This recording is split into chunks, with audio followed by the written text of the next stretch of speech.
बिस्मिल्लाहिर्रहमानिर्रहीम। अस्सलाम वालेकुम नाज़रीन, मैं हूं कंबर ज़ैदी। यूट्यूब पे आप मेरा वीलॉग देख रहे हैं। अफगान अम्बेसडर की बेटी के हवाले से इंतहाई अहम पेशरफ्त हुई है। आज वीलॉग में मैं डिस्क्लोज करूंगा कि क्या पेशरफ्त हुई है। तहकीकात ने एक अहम मोड़ इख्तियार किया है। इसके साथ हम आज वीलॉग में डिस्कस करेंगे वजीर दाखिला का वो बयान कि ये एक आलमी साजिश है, जिस तरह से अफगान अम्बेसडर की बेटी को अगवा किया गया और उन पर तशद्दुद किया गया। ये तमाम मामला है। तफ्तीश इसके बरअक्स हकाइक बता रही है, और वो तफ्तीश क्या कहती है वो मैं आपके साथ बताऊंगा। इससे पहले मैं ये भी बता दूं कि अफगान मुहाजिरीन के हवाले से पाकिस्तान ने पॉलिसी फ्रेमवर्क एक फाइनलाइज किया है, वो भी आपके साथ शेयर करेंगे कि उसमें क्या कुछ लिखा हुआ है। मिनिस्ट्री में लोगों से हमारी जो बातचीत हुई है आपके सामने रखूंगा। सबसे पहले बात करते हैं सिलसिला अली खेल, जो अफगान अम्बेसडर की बेटी हैं। इस हवाले से नए इंकशाफात हो रहे हैं और तहकीकात में नई चीज़ें सामने आ रही हैं। उनको मुबैना तौर पर अगवा किया गया था और उसके बाद उन पर तशद्दुद किया गया, जिस पर बड़ी जो है आहो बुकाओ इंटरनेशनल कम्युनिटी की जानिब से भी कहा गया। इसके साथ अफगान हुकूमत की जानिब से भी काफ़ी प्रेशर आया। वज़ीर आज़म ने नोटिस लेते हुए शेख रशीद साहब को हदायत की या 1 या 2 रोज़ में इसकी इन्वेस्टिगेशन को कंप्लीट किया जाए और तमाम तर हक़ाइक़ अवाम के सामने लाए जाएं। और पाकिस्तान बड़ा इंटरेस्टेड है कि इस मामले को जल्द निपटाए, क्योंकि 2 मुल्कों के ताल्लुकात इस मामले ने दांव पर लगा दिए हैं। जब पाकिस्तान की सिक्योरिटी एजेंसीज ने, पुलिस ने उनसे तफ्तीश की कि आप क्या करने गई थी रावलपिंडी, तो वो उसके जवाब देने में नाकाम रही। उनसे पूछा गया कि आप रावलपिंडी क्यों गई थी, उन्होंने कहा मुझे नहीं पता। उनसे पूछा गया कि आपके पास मोबाइल फोन था, कि आप वो मोबाइल फोन यूज कर रही थी, तो उन्होंने कहा कि मेरा मोबाइल फोन छीन लिया गया था। उनको बताया गया आप हमारे पास सीसीटीवी कैमरा की वो फुटेज है जिसमें आप मोबाइल फोन यूज कर रही हैं, क्या आपने दामने को में इंटरनेट का इस्तेमाल किया? जिस पर उनकी जानिब से कहा गया नहीं, मैंने इंटरनेट का इस्तेमाल नहीं किया। उनको डेटा दिखाया गया कि ये आपकी जानिब से इंटरनेट यूज हुआ है और ये आप यूज कर रही हैं, ये इसकी फुटेज है। और टैक्सी ड्राइवर से, जिस टैक्सी ड्राइवर के साथ आप गई थी, बीच में कोई बात की आपने? तो उनकी जानिब से कहा गया नहीं जी, मैंने कोई बात नहीं की। और उन्होंने जब ये दिखाया कि ये फुटेजेस हैं आपकी जिसमें आप गुफ्तगू करती नजर आ रही हैं, मुझे बताएं कि क्या आपके वर्ड्स एक्सचेंज हुए थे। और टैक्सी ड्राइवर ने जो बयान दिया उसने बताया कि आपसे बातचीत हुई है, तो उन्होंने उसको भी करने से इनकार कर दिया।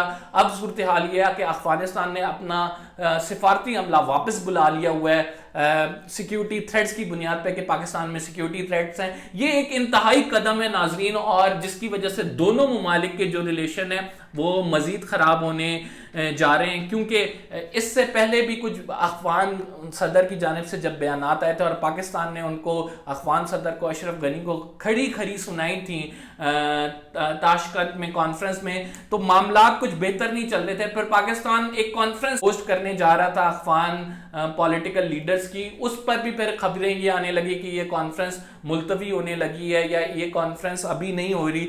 तो कोई मामला बहुत अच्छे नहीं चल रहे, सूरत हाल गंभीर है। और ये जो तमाम मामला हो गया, इससे दुश्मन पे जो हमारी रॉ की एजेंसी जो पाकिस्तान में कार्रवाइयां करती हैं और हमारे जो दुश्मन हैं उन पर बड़ी हद तक एक शुबा हो रहा है। क्योंकि हमारे इंटीरियर मिनिस्टर शेख रशीद अहमद की जानिब से भी ये कहा गया कि एक आलमी साजिश है। और अगर जब आलमी साजिश की बात की जाए तो नाज़रीन आपको मालूम है कि रॉ सबसे आगे है, एनडीएस भी कुछ कम नहीं है। जो अफगान इंटेलिजेंस एजेंसी है ये तमाम कार्रवाइयाँ करवाती हैं और मुल्क को हमारे बदनाम करने की कोशिश करती हैं।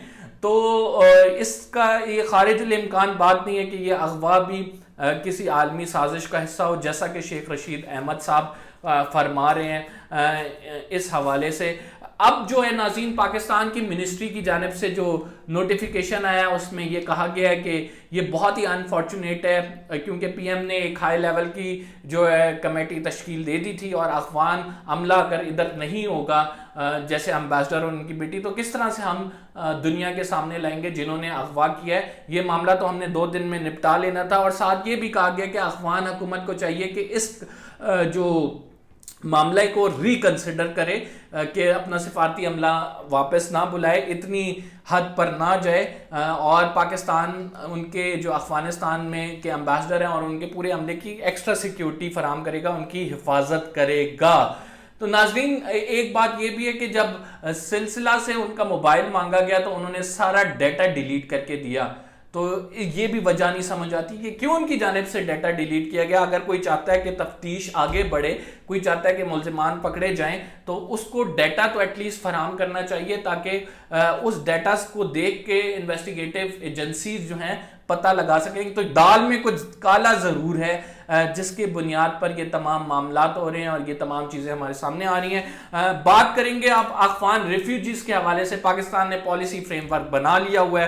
وہ پالیسی فریم ورک کیا ہے آپ کو بتاتے ہیں کہ 30 لاکھ افغان ریفیوجیز کو پاکستان نے پناہ دی ہوئی ہے. ان کے خرچے پاکستان اٹھا رہا ہے. وہ پاکستان کی سرزمین میں رہتے ہوئے اپنے سر کو ڈھانپ رہے ہیں. ان کے سر پر چھت ہے اور ان کو 2 وقت کی روٹی مل رہی ہے. تو یہ سارا پاکستان نے بیئر کیا ہوا ہے. ساتھ آپ کو یہ بھی بتائیں کہ ابھی جو سچویشن ہوئی ہے, خراب ڈیٹرائٹ ہو رہی ہے افغانستان میں, اس حوالے سے پاکستان کا جو مشن ہے کابل میں, اس نے رپورٹ یہ دی ہے کہ پوسٹ ڈرا ڈاؤن یعنی یو ایس فورسز جو نکل رہی ہیں اس سے تقریباً 10 لاکھ کے قریب لوگ جو ہیں وہ اس سے متاثر ہوں گے, اور جس میں سے خدشہ ظاہر کیا جا رہا ہے کہ 5 سے 7 لاکھ لوگ دوبارہ پاکستان آئیں گے. یعنی ایک طرف آپ اپنا سفارتی عملہ واپس بلا رہے ہیں کہ سیکیورٹی خدشات ہیں, دوسری طرف ہم آپ کے ریفیوجیز کو دوبارہ انٹرٹین کرنے کے حوالے سے پالیسی بنانے لگے. اور وہ پالیسی ناظرین وزیر اعظم کے سامنے پیش کی گئی. وزیر اعظم نے کہا کہ اس کی جو ورڈنگ ہے اس کو مزید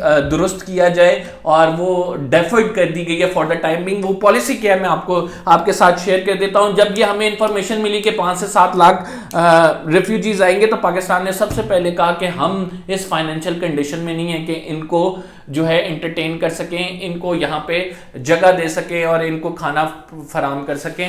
ساتھ ان کی پاکستان کی جانب سے یہ کہا گیا کہ انٹرنیشنل کمیونٹی کو چاہیے کہ وہ افغانستان میں ہی کسی جگہ, جیسے ہمارے آئی ڈی پیز تھے اسی طرح افغان آئی ڈی پیز بنا کے انہی کے کسی جگہ پہ انٹرنلی ڈسپلیسڈ کرے.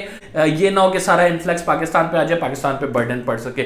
ٹرائی لیٹرل ایگریمنٹ کا پاکستان جو ہے وہ سگنیٹری ہے, اور وہ trilateral agreement Pakistan, U N H C R اور افغانستان کے درمیان ہو سکتا ہے.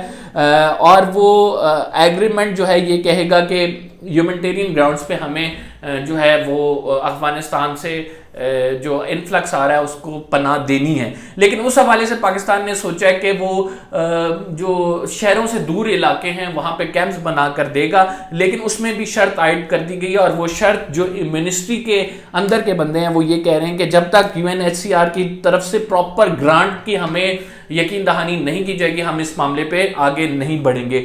کیونکہ جب تک ہمارے پاس انٹرنیشنل گرانٹ نہیں آئے گی ہم اس پوزیشن میں نہیں ہیں کہ ان کو افورڈ کر سکیں. اور ہمارے سورسز یہ کہہ رہے ہیں کہ U N H C R, W H O اور جو اس کے ساتھ یو این ہے اس نے یہ ریفیوز کر دیا کہ پرماننٹ بیسس پر ہم آپ کو اتنی گرانٹ دیں گے جتنی پاکستان کو ریکوائرڈ ہے کہ ان کی ساری ایک تو کیمپس وہاں پہ بنانے ہیں, ان کے کھانے پینے کا انتظام, رجسٹریشن ہے, سب پہ خرچہ آئے گا.